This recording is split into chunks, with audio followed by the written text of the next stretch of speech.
사도신경.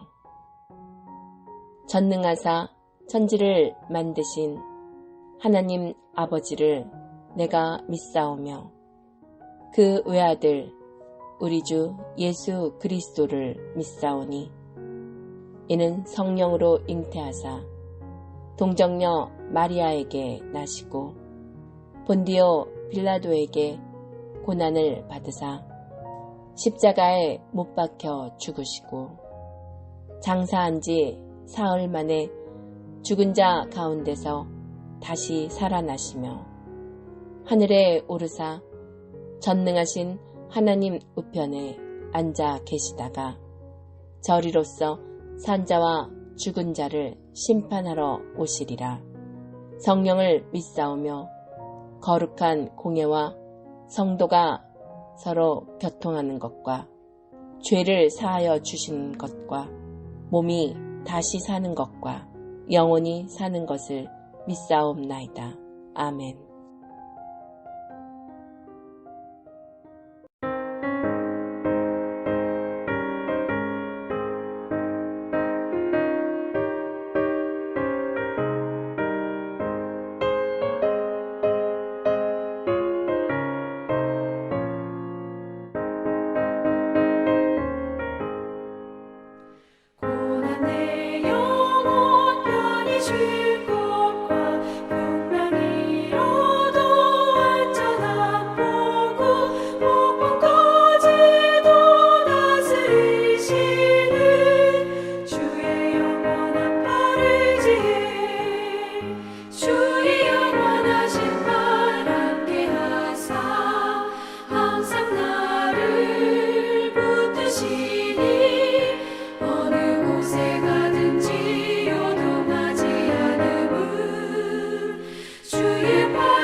우리 삶과 생사를 주관하시는 주님, 부활의 은혜에 감사하며 경배와 찬양을 드립니다. 실로의 푸르름과 뚜렷한 계절의 신비를 만끽해 주시며 감사합니다. 주님, 나약하고 미약했던 저희들, 불평과 불만으로 얼룩졌던 우리의 신앙을 고백합니다.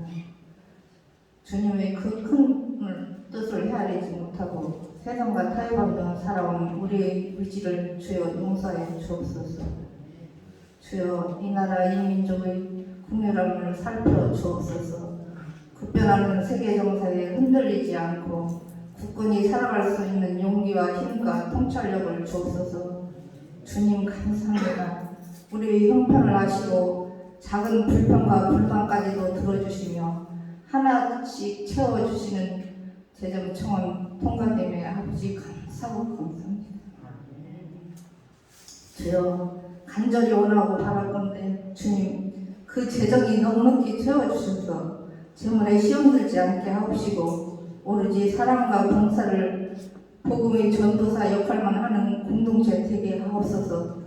주님 우리의 한빛교회 우리 사랑의 공동체 다시금 부활하는 놀라운 역사가 있게 하옵시고 그 성령 뜨겁게 성화되어 받은 선교보다 더 큰 전도로 선교로 은혜에 보답하게 하소서. 주님 당에 세우신 목사님 가정에 건강과 은혜가 넘치게 하옵소서.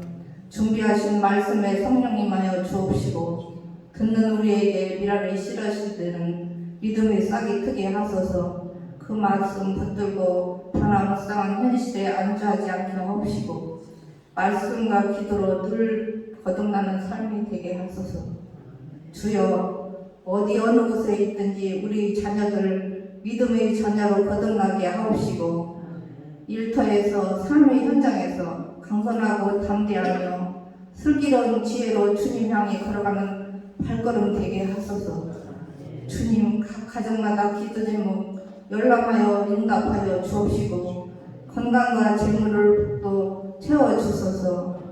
우리의 공동체를 위해 봉사하고 수고하는 그들과 이곳에 모인 모든 성도들에게 은혜를 베풀어 주옵소서.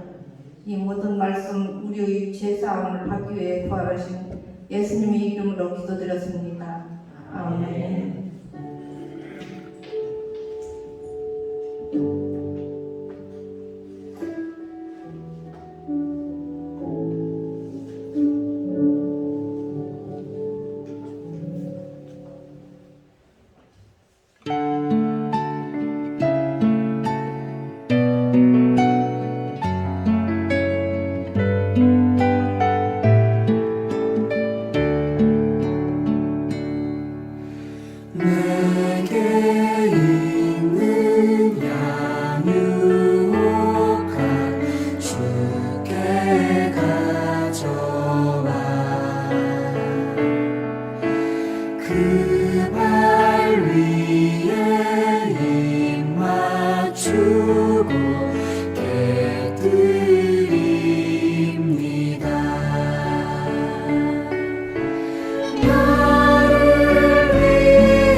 요한복음 20장 1절부터 18절의 말씀입니다.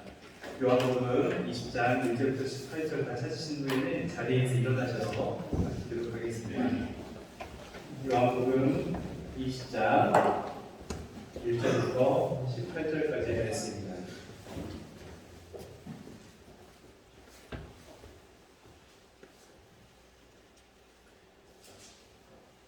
앞에 있는 스크린을 통하여서 혹은 찾으신 성경을 통하여서 저와 여러분이 한 절씩 교독한 후에 마지막 18절을 함께 한 목소리로 공독하겠습니다.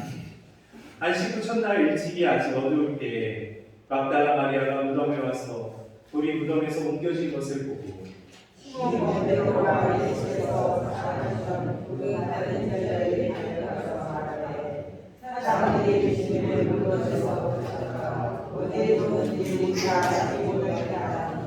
이 베드로와 그 다른 제자가 나가서 무덤으로 갈새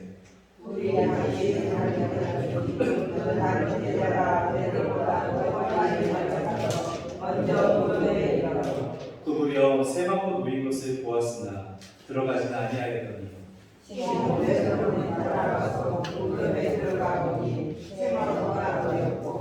또 머리에 썼던 수건은 세마포와 함께 놓이지 않고 딴 곳에 쌌던 대로 놓여있더라.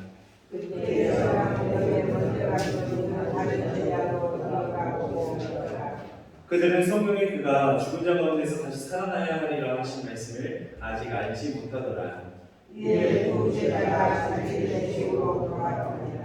마리아는 무덤 밖에 서서 울고 있더니 울면서 구부려 무덤 안을 들여다보니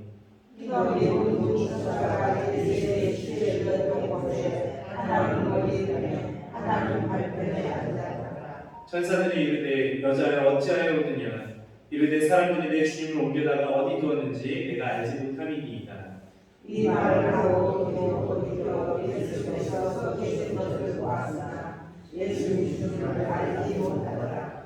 예수께서 이르시되 여자여 어찌하여 울며 누구를 찾느냐 하시니 마리아는 그가 금산지기인 줄 알고 이르되 주여 당신이 옮겼거든 어디 두었는지 내게 이르소서 그리하면 내가 가져가리이다. 예수께서 마리아와 하시기를 마리아가 보이더니 우리 마리아가 보이니 이는 선생님이라고 하니라. 예수께서 이르시되 나를 붙들지 말라 내가 아직 아버지께로 올라가지 아니하였노라. 너는 내 형제들에게 가서 이르되 내가 내 아버지 곧 너희 아버지 내 하나님 곧 너희 하나님께로 올라간다 하라 하시니 막달라 마리아가 가서 제자들에게 내가 주를 보았다 하고 또 주께서 자기에게 이렇게 말씀하셨다 이르니라. 아멘. 맞습니다. 네, 함께 말씀 보겠습니다. 이 말씀 따라 사는 동안 지치지 않게 하시고 이 말씀 따라 사는 동안 이 말씀 따라 사는 동안 주님 나라 이루소서 주님 나라 이루소서. 아멘. 자리에 앉겠습니다.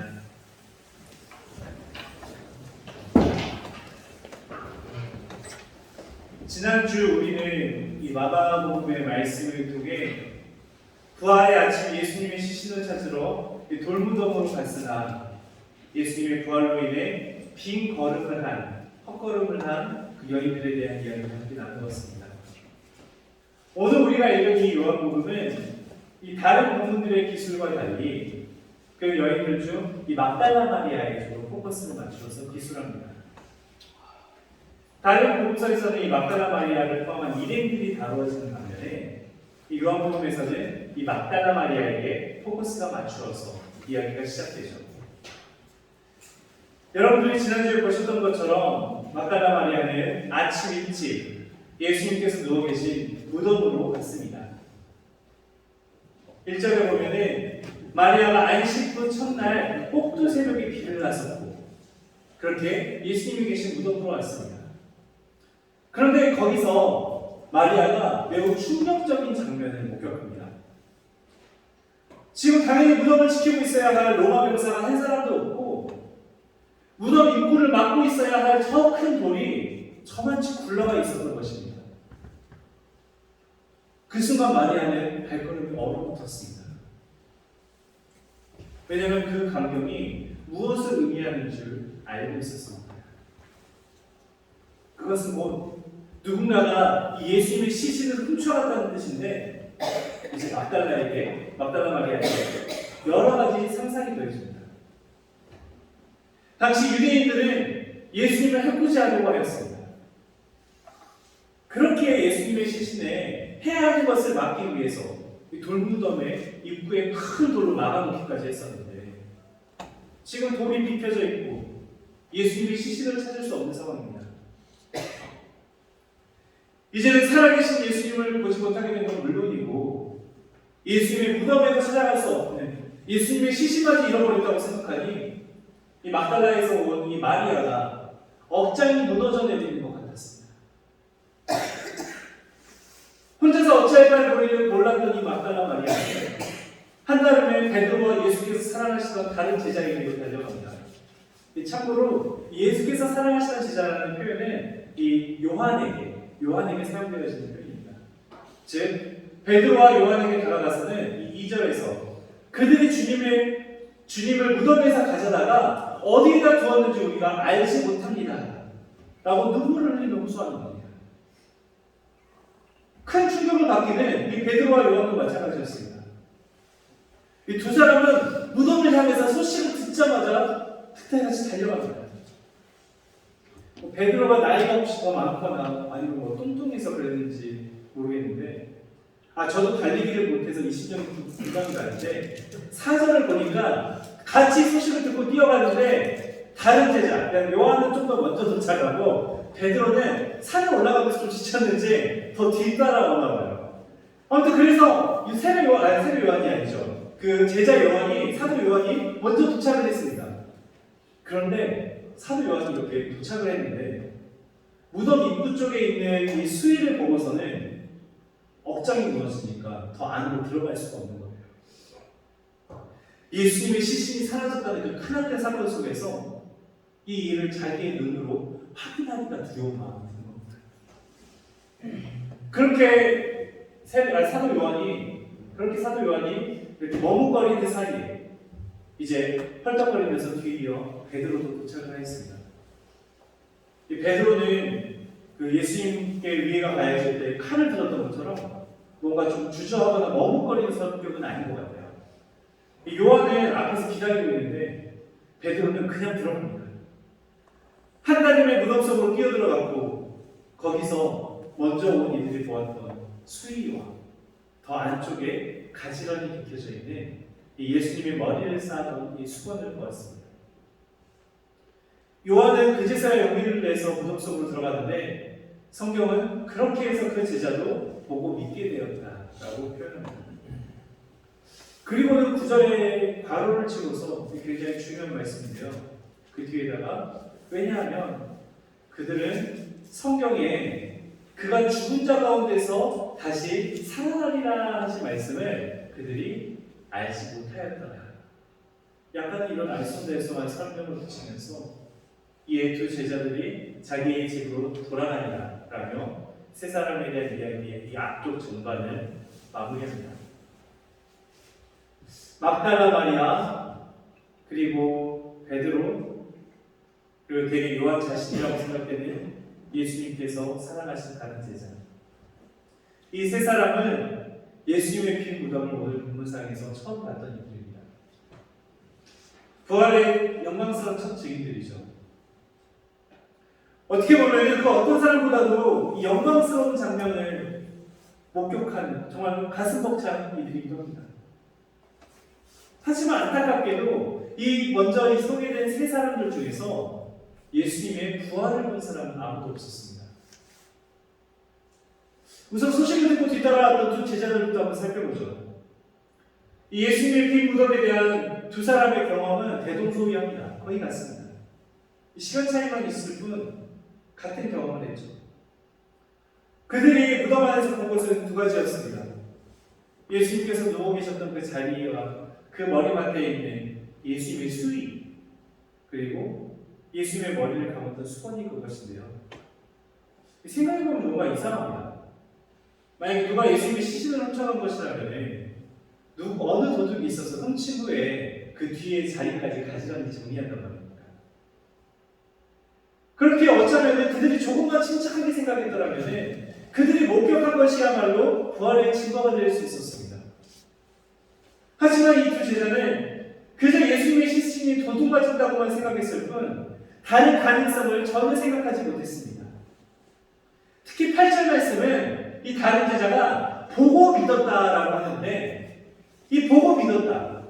분명한 뭔가 증거를 가지고 확실하게 믿었다는 뜻이죠. 그렇다면 이 제자는 무엇을 보았고 무엇을 그렇게 확실히 믿게 되었을까요? 네, 예수님이 죽은 후에 예수님께서 부활하신 후에 남겨진 그 수위와 수건을 보았는데 그가 믿은 것은 예수님의 부활이 아니라 누군가가 예수님의 시신을 훔쳐갔구나 이 사실을 확실하게 믿게 된 것입니다. 먼저 무덤에 들어갔던 베드로처럼 말이죠. 이런 해프닝이 벌어진 때 그 이유에 대해서 아까 우리가 읽었던 9절 말씀이 잘 설명하고 있는 겁니다. 이제 우리 9절 말씀을 좀 더 자세히 살펴보려고 하는데요. 그것은 9절 말씀에 제자들이 그가 죽은 자 가운데서 다시 살아날 것이 아니라 그가 죽은 자 가운데서 다시 살아나야 할 것을 몰랐다고 말하고 있기 때문입니다. 자, 여러분, 이제 저를 한번 보세요. 지금 이 요한복음을 적은, 그리고 초기에 이 요한복음을 읽었던 이 초대교육 공동체는 예수님께서 부활을 하셨던 그 사건을 바라보면서 그 시점 조금 더 이전에, 생전에 예수님께서 늘 부활에 대해서 이야기하셨던 장면을 기억해냈습니다. 그리고 오늘 이 장면에 대해서 바로를 요구하고 한마디를 덧붙였던 거죠.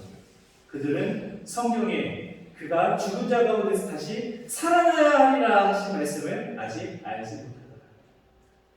그렇게도 주님께서는 예루살렘에 입성하신 후에도 부활에 대해서 제자들에게 말씀하셨지만 제자들 앞에서도 고개를 끄덕거리면서 들었지만 모두 주님의 말씀을 그대로 받아들이는 것이 아니라 내가 생각하고 있는 상식 안에서, 내가 생각하는 계산 안에서, 나의 상황과 처지에서, 나의 지식 안에서만 그 말씀을 해석하고 있었다는 것입니다. 오늘 요한복음은 이 두 제자들이 이 말씀을 모르고 있었다고 기술합니다. 예수님께서 부활하실 수밖에 없다는 것을 모르고 있었다는 겁니다. 그렇기에 그 두 사람은 예수님께서 부활하셨다는 확실한 증거를 바라보고서도 다시 자기 집으로 깊은 절망과 슬픔을 안고서 있던 것으로 되돌아갈 수밖에 없었던 것입니다. 만약에 이 두 사람이 주님께서 그들과 함께 하시면서 부활에 대해서 말씀하셨던 그 말씀을 기억하고 믿고 제대로 알고 있었다면 오늘 본문 가운데 이 두 사람의 반응은 좀 달랐을 것입니다. 그랬다면 이들은 그 빈 무덤을 예수님의 시신이 탈취된 장소가 아니라 오히려 예수님께서 다시 살아나신 부활의 증거로 받아들였겠죠. 이제 막달라에서 온 이 마리아의 경우를 좀 생각해 보겠습니다. 사실 이 막달라에서 온 마리아야말로 최고의 특권을 받은 이였습니다. 예수의 빈무덤을 가장 첫 번째로 본 이가 그녀 아니었습니까? 하지만 그런 마리아의 입에서 터져나온 거는 와, 주님께서 부활하셨다 이런 기쁨의 환호성이 아니라 탄식이었습니다. 절망과 슬픔이었습니다. 마리아는 제자들에게도 사람들이 주님의 무덤에서 이 주님의 시신을 가져다가 어디 두었는지 모르겠다고 할 뿐만 아니라 두 제자가 자기 집으로 돌아가 버린 다음에도 그 실망감에 그 무덤의 자리를 떠날 수가 없었습니다. 그러다가 무덤 속을 들여다보았죠. 하나님께서 그렇게 낙심해 있는 마리아를 위해서 천사들을 보내주셨습니다. 하지만 마리아는 그런 천사들마저도 전혀 알아보지 못합니다. 13절에서 천사들이 다가와서 마리아에게 여자여 어찌하여 웃느냐.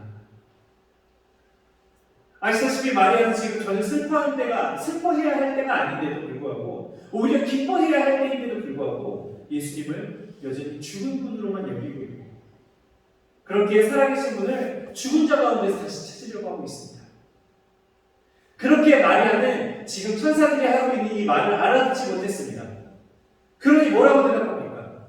여자야 어찌하여 우느냐고 이르되 그 밑에 사람들이 내 주님을 옮겨다가 어디에 두었는지 내가 알지 못함이니이다. 전에 두 제자들에게 했던 말을 되풀이하는 겁니다. 그때 마리아의 뒤쪽에서 인기척이 납니다. 마리아가 뒤를 돌아보았습니다. 거기에 한 사람이 서 있는데 바로 누가 서 있었다고요? 예수님이 서 있었죠. 얼마나 기뻤을까요? 그런데 마리아는 지금 슬픔과 좌절, 절망에 눈이 덮여 있습니다. 자기 앞에 서 있는 분이 부활하신 예수님이라는 것도 모릅니다. 그저 통산지기인 줄로만 알고 있습니다. 그렇게 15절에 어찌하여 울며 누구를 찾느냐는 이 예수님의 물음에 도리어 만약에 당신께서 예수님의 시신을 옮겼거든 알려달라고 그러면 내가 시신을 모셔가겠다고 부탁을 하지 않습니다. 그것이 마리아가 말하던 것이었습니다. 그때 16절에서 예수님은 마리아야라고 마리아의 이름을 불러주십니다. 그런데 이 짧은 한마디가 예수님의 죽음에 묶여있고 무덤 속에 갇혀있던 이 마리아의 영혼을 깨워놓았고 드디어 마리아가 알아봅니다. 그리고 익숙하게 그가 늘 예수님을 부르던 그 목소리로 따뜻히 선생님하고 부르게 됩니다. 오늘 우리가 읽었던 말씀은 이렇게 끝이 납니다. 오늘 이 아침, 오늘 우리에게 주어진 이 본문을 통해서 하나님께서 주시는 교훈은 이 마리아에게도 그리고 제자들에게도 똑같습니다. 그것은 하나님의 말씀을 알지 못하고 하나님의 말씀이 없이는 우리 귀에 주의 말씀이 들려오기 전에는 우리는 우리의 시선을 붙드는 어둠과 절망, 슬픔과 같은 것들에 붙들려 있을 수밖에 없고 심지어 하나님께서 우리에게 보여주시는 모든 믿음과 소망의 증거들이 아무런 소용이 없으신다는 것입니다. 때로 우리는 하나님 앞에서 증거를 찾습니다. 이 믿음을 위한 증거. 뭔가 내가 막 기도하면 내가 소원하는 일이 짠하고 이렇게 이루어질 거고 내 앞에서 뭔가 일상적이지 않은 신비로운 일들이 탁 펼쳐지면 내 믿음이 성장할 것 같습니다. 신기한 이적이 있고 내가 예수 믿으니까 그냥 내 앞일이 잘 풀려지고 이런 것들이 예수 믿는 지름길인 것 같지만 오늘 본문 말씀을 이야기하는 것입니다. 그런 신비한 이적이 중요한 것이 아니라 그리고 구절이 이야기 정작 증거는 주어졌고 그들이 보기까지 하였지만 그들은 말씀을 아직 알지 못하더라. 네, 말씀을 모르는 이들. 사실 요한복음이 말씀을 중요시하는 데는 이유가 있습니다. 요한복음 1장 14절에서 이 요한복음이 고백하는 말씀이 무엇입니까? 우리 앞에 스크린을 통해서 함께 읽어볼까요? 시작! 말씀이 육신이 되어 우리 가운데 거하시네 우리가 그의 영광을 보니 아버지의 독생자 영광이요 은혜와 진리가 충만하다. 아멘.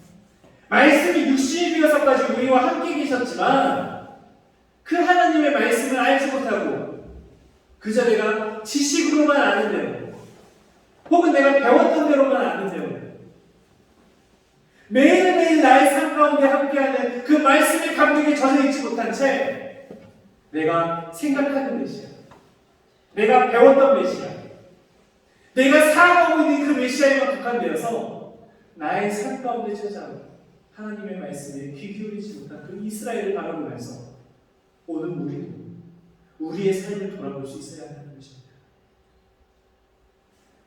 보셨잖아요.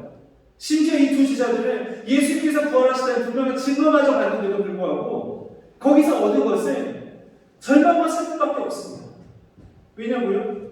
그들에게 증거는 있었지만 그들은 예수님께서 죽은 자 가운데서 부활하셔야만 한다는 하나님의 말씀을 몰랐기 때문입니다. 그렇게 그들은 헛된 발걸음을 하고 되돌아갈 수밖에 없는 것입니다. 마리아 또한 그랬습니다. 그녀는 오히려 더 놀라운 증거들을 눈앞에 두고서도 같은 말만 반복합니다. 누가 예수님이 시신을 훔쳐갔어요. 아니 누가 찾아갔는지 알려주시면 제가 수습하겠습니다. 하면서 울먹이는 것밖에 그녀는 할 수 없어요. 그렇게 마리아는 기쁨의 순간에도 불구하고 부활의 환호의 순간에도 불구하고 그저 예수님의 죽음의 언저리 그리고 그 죽음이 가져다준 절망과 슬픔의 주변에만 늘 맴돌고 있는 것입니다. 그렇지만 결국 마리아의 귀에 예수님의 말씀이 들려오고 그것이 자기 양을 부르는 선한 목자의 음성이라는 걸 그녀가 알게 되었습니다. 마리아는 슬픔과 절망의 사슬을 끊어버리고 부활하신 예수 그리스도 앞에서 기쁨으로 설 수 있었습니다. 그리고 제자들에게 달려가 내가 주를 보았노라고 증거하는 이 부활의 참된 증인이 될 수 있었죠. 사랑하는 우리 성도 여러분, 여러분을 향한 이 죽음마저 이기신 주님의 사랑이 담긴 하나님의 말씀을 늘 가까이 하시길 바랍니다. 이 부활의 승리 그 놀라운 싸움은 그러한 사실에 담겨있는 이 하나님의 말씀을 내가 늘 품 안에 가까이 있는 데서부터 시작됩니다. 두 제자는 그걸 몰랐기에 무덤에 갈 때보다 증거를 보았으나 더 큰 낙심과 슬픔에 빠져 집으로 돌아갑니다. 우리의 삶 또한 그렇습니다. 근심과 두려움, 질병과 가난, 불확실한 미래와 같은 이 세상의 죽음을 닮은 것 같은 것들이 늘 우리를 두렵게만 하고요, 낙심하게 합니다. 그 자리에 우리를 주저앉혀서 우리가 하나님 앞에서 더 아름답고 거룩한 삶을 살아가지 못하게 방해합니다. 이럴 때 우리에게 필요한 것은 현실적인 보장 혹은 뭔가 증거가 아니라 기이한 이야기가 아니라 우리가 잘 알고 있는 이 말씀 안에 있는 부활에 대한 확신입니다. 제가 여러분께 혹은 이렇게 매일 말씀 묵상에 대해서 매번 강조합니다. 어떤 분들은 목사님이 너무 우리 매일매일 성경 읽으라고 귀찮게 하는 건가 하실 수도 있는데요. 아니면 어쩌면은 또 교회에서 이것저것 해보자고 하니까 이런 것 한번 해보지 하는 심정으로 하시는 분들도 있을 수 있고, 또 어떤 분들은 매일 말씀 묵상 카톡에 알림 끄기에 눌러놓고 아예 안 하실 수도 있는데, 이 주보에 아래에 나오잖아요. 우리 구해 소식에 밑에 보면 이번 주 말씀 해가지고 이제 우리 함께 읽어나가 말씀들 진도표를 여기다 올려놓죠. 이렇게 매일 말씀 읽고 또 화요일, 목요일, 토요일에는 그 3번 유튜브 듣는 거, 사실 일주일 다 합쳐도 몇 번 소용되지도 않거든요. 그럼에도 불구하고 그냥 매번 우리가 하는 거 또 이렇게 강조하시는 거야 하면서 생각하심에도 불구하고 제가 매일 말씀 묵상을 계속하여 이야기 드리는 것은 그 말씀들을 통해서 우리가 하나님의 사랑을 매일 확인하고 또 확인하고 그 과정을 통해서 우리의 신앙, 우리의 삶이 바뀔 것을 확신하기 때문입니다. 비록 때로는 오늘도 우리는 이 제자들처럼 길을 잃고 헤매어 허둥지둥하면서 마을로 내려가는 그 분주함에 갇힌 삶을 살아갈 때가 있지만, 비록 때로는 이 마리아처럼 무덤 한귀퉁이에서 그저 내 인생 왜 이렇지 않아서 슬퍼하고 탄식하면서 낙심에 매몰면서 근심하고 두려움의 언어들만 반복하면서 쏟아낼 때가 있지만, 그런 여러분에게 다가가서 너가 어찌하여 오느냐, 도대체 무엇을 찾고 있느냐고 말씀하시면서 다시 한번 여러분에게 다가가는 그 목자의 음성이 이 성경 말씀 안에 담겨져 있기 때문입니다. 사랑하는 성도 여러분, 정말 간곡히 부탁드립니다. 우리는 부활하신 예수님이 돌보시는 그분이 아닙니다. 우리는 그분의 말씀에 귀를 기울여야 하고 따라야 할 것은 우리 목자의 음성이지 이 세상의 여러 가지 불평과 안 된다는 계산이 아닙니다. 주님은 늘 우리에게 말씀하시죠.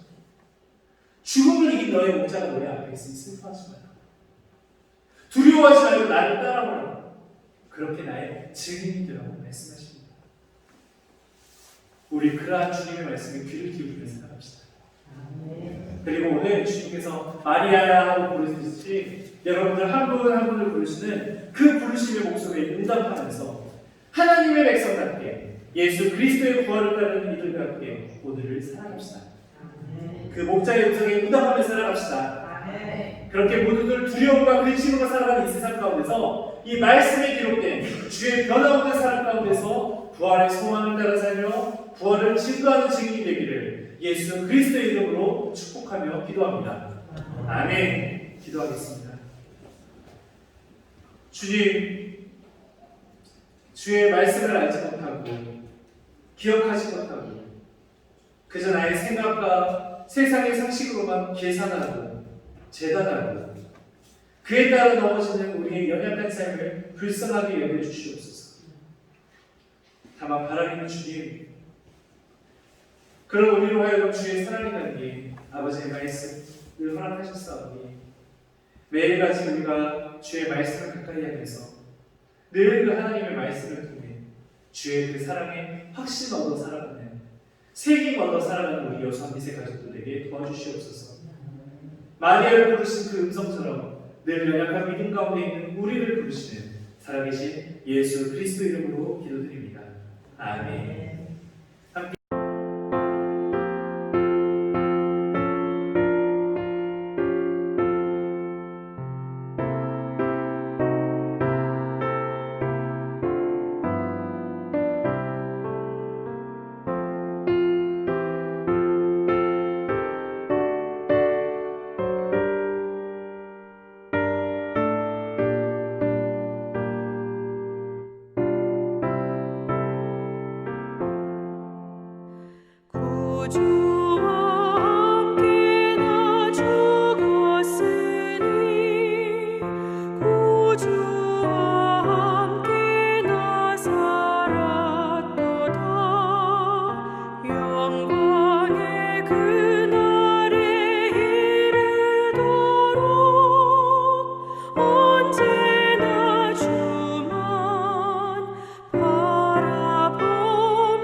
이제 저는 신명기 31장 6절의 말씀에 따라 여러분을 세상으로 파송합니다. 파송사를 선언할 때 힘차게 아멘으로 대답하시기 바랍니다. 여러분은 강하고 담대하십시오. 아멘. 두려워하며 죄와 사망의 세상 권세 앞에서 떨지 마십시오.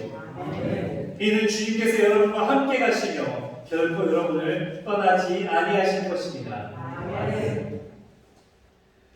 지금은 우리 구주 예수 그리스도의 크신 은혜와 아버지 하나님의 무한하신 사랑과 성령님의 감화가 교통 충만케 하시니 혼돈스러운 이 세상 가운데 주의 말씀을 기억하고 그에 힘입어 부활의 승리로 살아가는 여수아민교회와 그 안에 머리 숙인 권속들 그리고 이들이 늘 기도하는 가족들과 기도의 제목들 위해 이제부터 영원토록 함께 있을지어다. 아멘.